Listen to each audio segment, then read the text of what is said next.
we are going to go to Lise. I think I'm saying that right, but Lise can correct me when she comes up. Lise, what is up? You are on with Scott and Jimmy. How can we help you?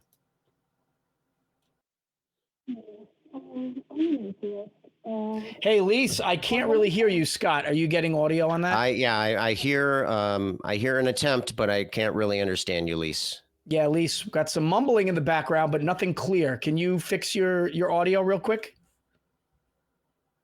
Okay. Can you hear me better? Oh, there yeah, you are. Much better. Yeah, there thank you. You are. All right. So, am I saying your name right?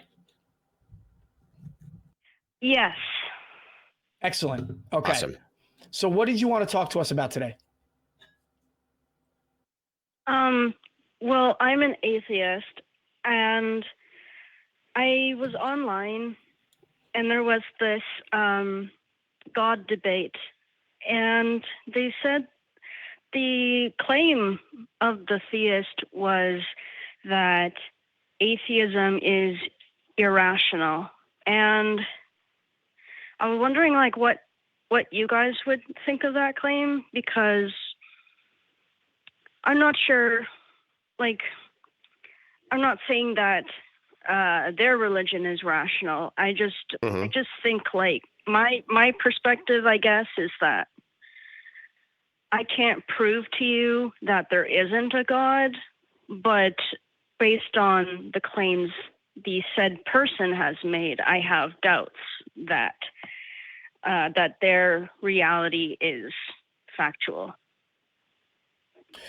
Scott, I'd like to deflect to you on matters of rationality. I have an understanding. I have an understanding of rationality, but I know that is a concept that is applied in mathematics, and I just want to give you the opportunity. Sure.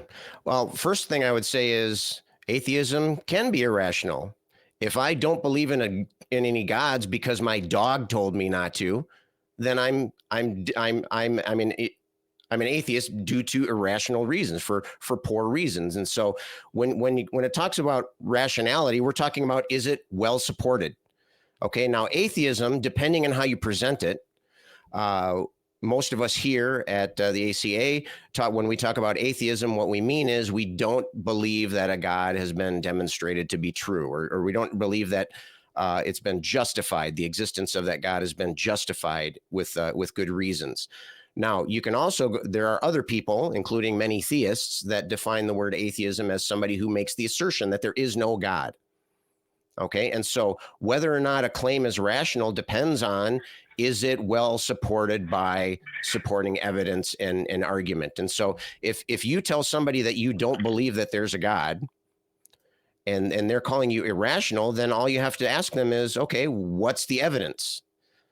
And I see that you did make a brief comment on there, but what did you try that? Did you say, what's the evidence for God? And what did they say? Yeah, I did ask that. And they said, well, the Bible. And I'm like, well, you can't, the Bible's not a historical document. It's not a scientific document either. That's not credible evidence, but that's the only, that's what they say every time. The Bible. And I'm just okay, so now we've just shifted the conversation, which is fine. So now what they're saying is that I'm basing my belief in God on the Bible. Okay, so now we'll set aside the God question for now, and we'll say, okay, why do you think the Bible should be believable? Now, if somebody is explaining to you why they think the Bible is believable, they shouldn't also then assume that there's a God. If they assume that the Bible comes from a God, they have to assume a God exists, which was supposedly their conclusion that they're trying to support. So that's very vulnerable to circular reasoning in that regard. But if they say the Bible, and then that's a mic drop moment for them. Okay, now tell me, let's do the next step. Why do you believe the Bible is good evidence? And you can take it from there. Right. I don't know, Jimmy, what are your thoughts on that? Yeah, I have thoughts. Lise, tell me what you think about that, and then I have something to posit as well, which isn't that much different, to be honest with you. Okay. Well, I tried using their argument in a different way. I said, well, I believe in leprechauns because I've read Celtic folklore.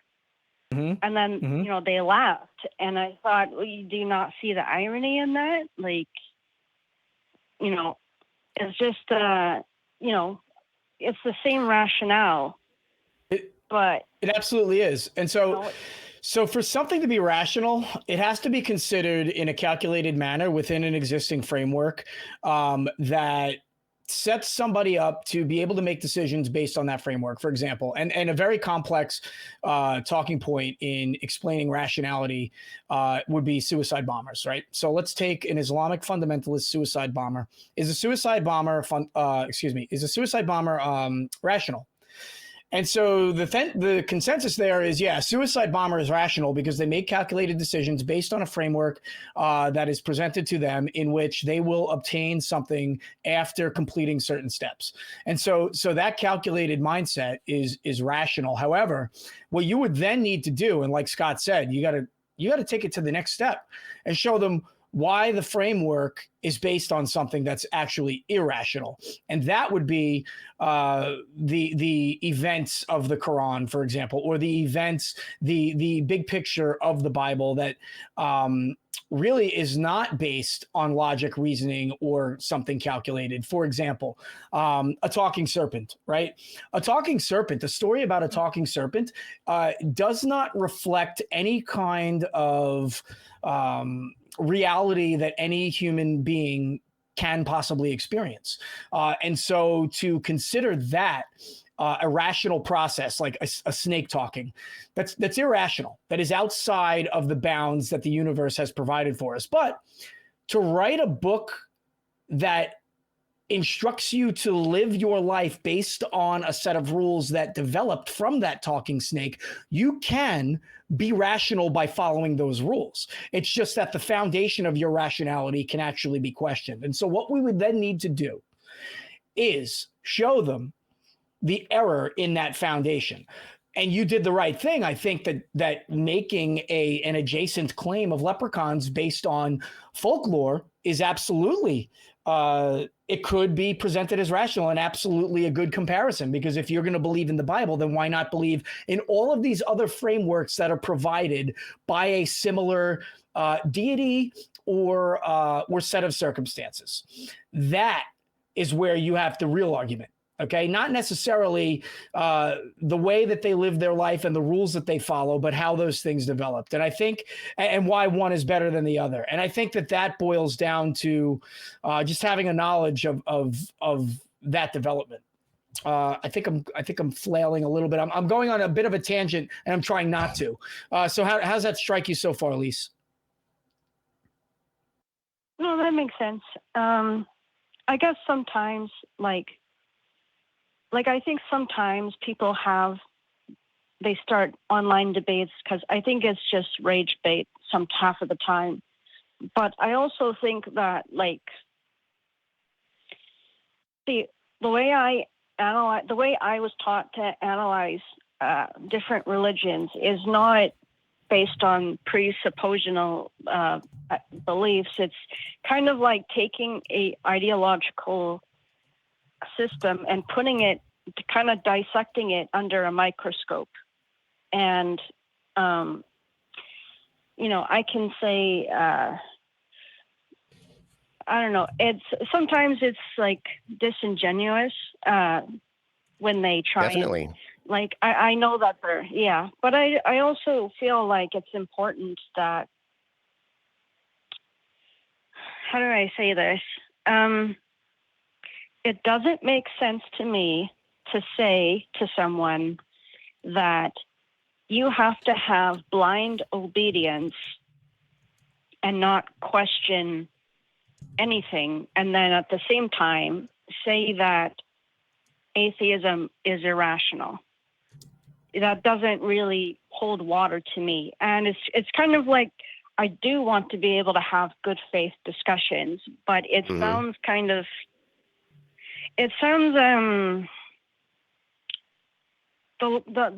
the reasoning that they're using is, it doesn't add up really. And I'm not saying that there isn't a God. I can't prove that.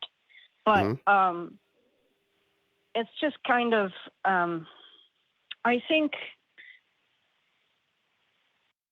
Well, See, let's the thing consider that your I think, response to them. When they brought this up, you brought up your example of leprechauns, and you said that they just laughed at me. Okay, so rather than taking offense to that, or rather than having that rub you the wrong way, and say, okay, so you're saying that my suggestion is laughable and your suggestion is not.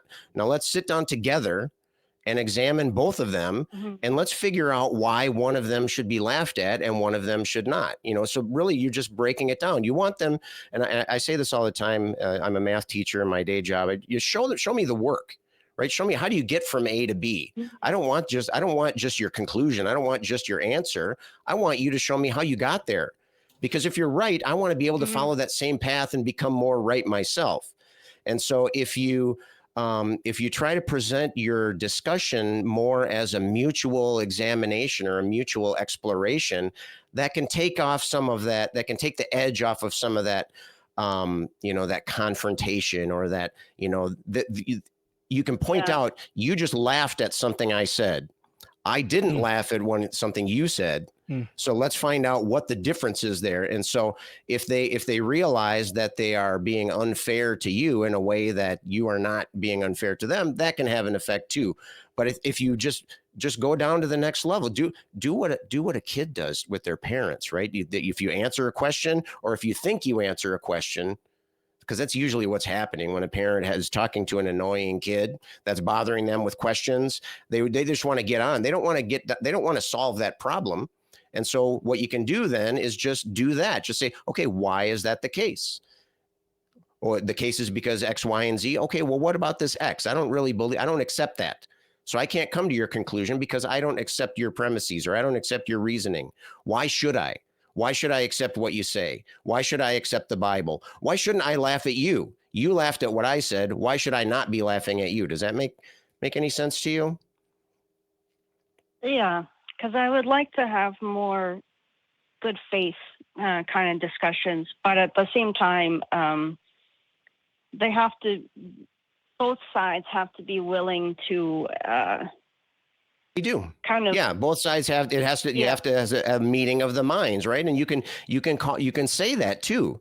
Before you even address what they say, you can say, are we looking to come to an agreement here? Are we going to explore this together? Or are we just seeing who can yell the loudest? Because if it's the latter thing, right. Fine, you win. I'll, whatever. I'm gonna go and talk to these other people who want to have an actual conversation. And so, lay the groundwork ahead of time. Say, what are we going to have a conversation? Are we going to explore this together, or what? What do you want to do? What do you want to have happen here? Do you want a virtue signal and stand up for Jesus in spite of lack of evidence and anything that comes your way, or are you interested in finding out what's true? If they're interested in finding out what's true, then that opens that door to exactly what you're looking for. You want to have a good faith conversation. That's a good way to get it started. Get them to say, yes, let's have a good faith conversation. And then that can kind of, that helps with filter out some of the, the confrontation and the antagonism and that kind of thing. Obviously, it's not always going to be the case. Otherwise, the show would have ended years ago. But let's get Lisa's response. Right. Sure. Yes, please. I'm sorry. I was wondering, well, I attended back when I was, I guess you could say, questioning. Was questioning my faith. I attended a Bible study, and it was led by a sister.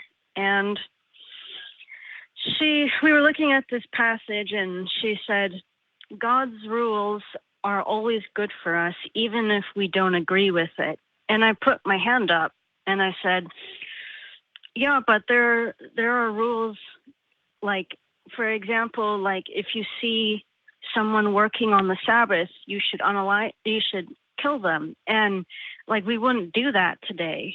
And later I was told that my participation was inappropriate. And I was kind of like, I don't understand, though. It's a discussion. Well, I think that your experience there is what a lot of people, especially children, experience as well. Because I grew up a Christian, and I routinely, especially when we got to be around like 13, like 8th grade, saw several students question and challenge the clergy members that were teaching us things, me being one of them. And, you know, there really is no good response. In fact, I think the reason why religion has been so successful is because they attack and target children. They target their vulnerability, they target their naivete, and they're able to kind of get people when they're young. It's when you have to deal with the adults that ask you to have a meaningful conversation, something of substance, is where you run into the problems. And then, like you're experiencing, Lise, you end up with adults that really have no good reason, really no good reason to explain what they believe and why. And so that instead they just laugh and they shit all over the chessboard, and then they claim victory for the game. And so you really, you know, you're not always going to find a conversation where people want to have good faith arguments. And unfortunately, when people are backed into a corner, a lot of times they tend to lash out. This happened to me on Thursday night. Talk Heathen's TikTok. I had two Christians just gang up on me, shout over me, and I responded in kind. I'm not too proud of myself for that, but they kept dropping new questions, new information, diverting, deflecting, and not wanting to engage, and instead keep pointing out that, you know, I couldn't answer their questions when their questions were, getting back to your point, irrational in my opinion. But Lise, I really appreciate you. So this is like the second or third time you've called in the last few weeks. I really appreciate you being here with everybody week by week. We are actually going to get going because we have other callers on the line. And so I'm going to let you close out. You can just give us your parting comments, and then we're going to move on. So what did you have to say? Oh, it's not a bad thing that I called more than once, is it though? No. Not a bad thing for you to call.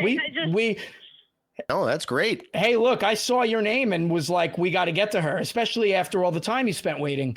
But you know, we've got some theist callers on the line that want to talk about their beliefs. And you know, of course, Talk Heathen being designed that way, we are going to get to those people. So I really appreciate you calling in. Please feel free to call back and hang out with us again. All right. Have a good rest of your Sunday. Okay. You too. Bye-bye. All right. Excellent. Bye-bye, Lise. Thank you.